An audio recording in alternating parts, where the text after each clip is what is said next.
आज हम एक ऐसे ईमानदार और वफादार आयकर अधिकारी की कहानी सुनेंगे जिसने कभी पैसों के लिए खुद को नहीं बेचा।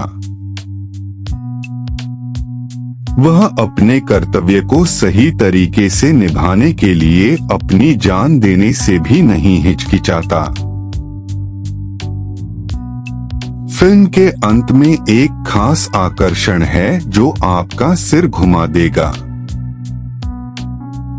पूरी फिल्म की शुरुआत में हम आयकर अधिकारियों के एक समूह को एक राजा के घर का रेट देते हुए देखते हैं। वे राजा की शक्ति के कारण उसके घर में प्रवेश नहीं कर सकते, लेकिन जब वे पीछे से उसकी दौलत निकालने की कोशिश करते हैं तो आयकर आयुक्त उसे रास्ते में पकड़ लेता है। हम बात कर रहे थे 2025 में रिलीज होने वाली रेड 2 की कहानी की। हम जेल में बंद मंत्री को देखते हैं जिसे आयकर अधिकारी ने रेड 1 में भारी मात्रा में पैसों के साथ पकड़ा था। उस आयकर अधिकारी का नाम पैट नायक है। पैट नायक के परिवार में पत्नी मालिनी और बेटी मिनी है।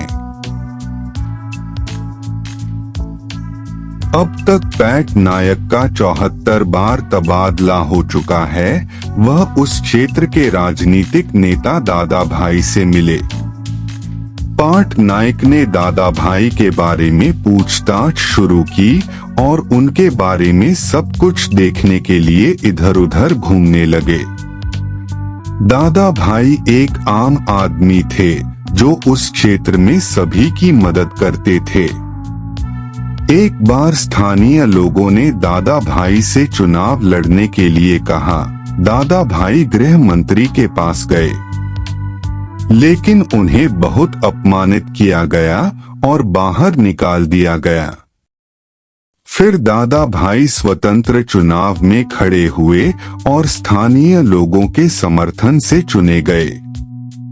इस बार उन्हें मुख्यमंत्री की पार्टी को जीवित रखने के लिए दादा भाई का समर्थन चाहिए था। वह दादा भाई के पास आए। उन्होंने दादा भाई से माफी मांगी और दादा भाई को मुख्यमंत्री बना दिया। पैट नायक ने बहुत खोजबीन की और सबूत का एक टुकड़ा पाया। दादा भाई के पास एक जमीन पर गन्ना था जिसकी कटाई के लिए समय था, लेकिन कटाई नहीं हो रही थी। उन्होंने सभी टीम के सदस्यों को सूचित किया। पैट नायक की 74वें तबादले की कहानी में दादा भाई की संपत्ति का पता लगाना शामिल था। मूल रूप से पटनायक ने रिश्वत की कहानी बनाई और दादा भाई के पास तबादले को ले आया। उन्होंने दादा भाई के खिलाफ सबूत इकट्ठा करना शुरू कर दिया। उन्होंने पाया कि उनके नाम पर बहुत सारी संपत्तियां हैं। कई कंपनियां भी थीं। सबूत खोजने का काम जारी रहा। पैट नायक को गन्ने के खेत में एक मनी बॉक्स, फाउंडेशन में बेनामी जमीन के दस्तावेज मिले, बेनामी रेस्टोरेंट, होटल और भी बहुत कुछ। एक बिंदु पर वह दादा भाई के नाम पर वारंट जारी करता है। आयकर अधिकारी पैट नायक दादा भाई के घर आता है और हर जगह काले धन की तलाश करता है। वे सब कुछ नष्ट कर देते हैं। वह फाउंडेशन में जाता है और जमीन खोदता है, लेकिन कहीं कुछ नहीं मिलता है। पटनायक निराश हो जाता है। उसे नहीं पता कि क्या करना है। गांव वाले उस पर दबाव बनाना शुरू कर देते हैं। पटनायक ने सारे सबूत इकट्ठा कर लिए थे। दादा भाई ने सब कुछ बदल दिया। जब से पटनायक दादा भाई के खिलाफ सबूत इकट्ठा कर रहा था, ठीक उसी समय से दादा भाई भी पटनायक पर नजर रख रहे थे। इसीलिए उन्होंने पहले से ही सावधानी बरती और सब कुछ हटा दिया और एक बिंदु पर उन्होंने कहा कि मैं तुम पर नजर रख रहा था। जब वह दादा भाई के यहाँ से आया तो एक बूढ़े ने उसे एक छोटा सा नोट दिया। उसे देखने के बाद उसने पुराने कागजात ढूंढने शुरू किए और पाया कि उसने कई लड़कियों के नाम पर बहुत सी जमीनें खरीदी हैं। पटनायक ने अपना सबूत इकट्ठा करने का काम जारी रखा। पटनायक ने पाया कि एक लड़की की कुछ साल पहले मृत्यु हो गई थी और उसके नाम पर बहुत सी जमीनें थीं। इस तरह से खोज करने के बाद उसने पाया कि ऐसी कई लड़कियां थीं जिनके नाम पर बहुत सी जमीनें थीं, लेकिन इन जमीनों के असली मालिक दादा भाई थे। दादा भाई ने कई लड़कियों को नौकरी देकर उनकी सादगी का फायदा उठाया। पटनायक ने लड़कियों से संपर्क करने की कोशिश की, लेकिन कोई भी उसे कोई जानकारी देने के लिए तैयार नहीं हुई। एक समय पर पटनायक को कोई जानकारी नहीं मिली और वह एक रिश्वतखोर वकील के पास गया और इन बेनामी जमीनों के खिलाफ मामला दर्ज कराया। इस बीच यह देखा गया कि पटनायक को निलंबित करने के बाद सुधीर नाम का एक नया अधिकारी आया। वह भ्रष्ट था। उसने दादा भाई से हाथ मिला लिया। पटनायक ने पाया कि गन्ने के खेत में जो पैसे के बक्से थे उन्हें बैलगाड़ी में भरकर ले जाया गया है। फिर नया कमिश्नर बैलगाड़ी के मालिक के घर की रेटिंग करता है। घर की रेटिंग करने के बाद उन्हें भारी मात्रा में पैसे और सोने के गहने मिलते हैं। यह पटनायक की खबर के कारण संभव हुआ। जहां भी दादा भाई के पास पैसे होते हैं वहां दरें गिरना शुरू हो जाती हैं। यह जानकारी दादा भाई के साथी लोक बिनिया ने दी है। दादा भाई को बिल में किसने पकड़ा? दादा भाई पर कोटा में बेनामी जमीन का केस था, इसलिए वह विरोधी वकील को रिश्वत देना चाहते हैं। वकील कोटा को इस बारे में बताता है और रिश्वत के पैसे लाकर कोटा को देता है, जिससे दादा भाई बहुत बुरी स्थिति में आ जाते हैं।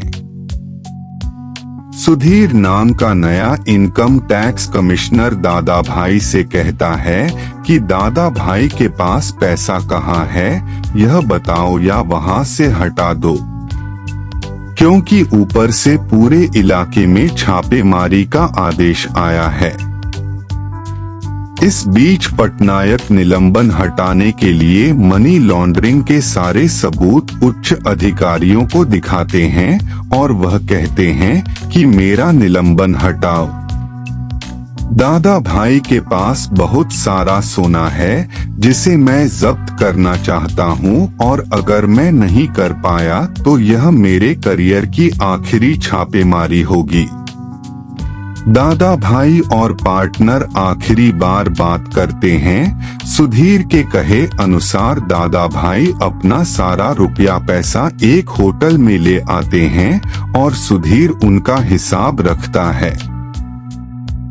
पार्टनर होटल का सही मूल्यांकन करता है। होटल में लोगों को पैसा सोना मिलता है। दादा भाई सीएम को फोन करते हैं, लेकिन सीएम कहते हैं कि ये मेरे हाथ में नहीं है, ये केंद्र के हाथ में है। इसी बीच पार्टनर दादा भाई के होटल से अपना सारा रुपया पैसा और सोना निकाल लेते हैं। वो कुछ भी नहीं छोड़ते। हर कमरे के फर्श पर उन्हें काला धन मिलता है। दादा भाई देश के प्रधानमंत्री को फोन करते हैं, लेकिन वो उनका फोन नहीं उठाते। दादा भाई सीधे होटल आते हैं। दादा भाई के कई लोग होटल को घेर लेते हैं और एक समय पर लोगों का पैसा लोगों में बांट देते हैं, जिससे लोग व्यस्त हो जाते हैं और सब कुछ लेकर चले जाते हैं। इसके बाद वो लोग दादा भाई के फाउंडेशन में जाते हैं और दादा भाई के पास मौजूद बड़ी मात्रा में सोने को ढूंढते हैं। पटनायक दादा भाई का सोना वापस लाने जाता है, जो दादा भाई की नीम के तालाब में है। दादा भाई की नीम के सामने पीतल की मूर्ति दिखाई देती है, जो मूल रूप से सोने से बनी थी। दादा भाई आयकर विभाग के लोगों को मारने के लिए बहुत सारे लोगों को लेकर आते हैं। इसी बीच दादा भाई की मां आ जाती है और सब कुछ पता लगा लेती है और दादा भाई को रोक लेती है। जब दादा भाई की मां सभी से माफी मांगती है, तो दादा भाई अपनी मां का अपमान सहन न कर पाने के कारण आत्मसमर्पण कर देते हैं। यहीं पर फिल्म खत्म हो जाती है। दोस्तों, अगर आपको यह फिल्म पसंद आए तो सब्सक्राइब करें और हमारे साथ बने रहें। अगली फिल्म की कहानी के लिए बाद में मिलते हैं। बने रहें।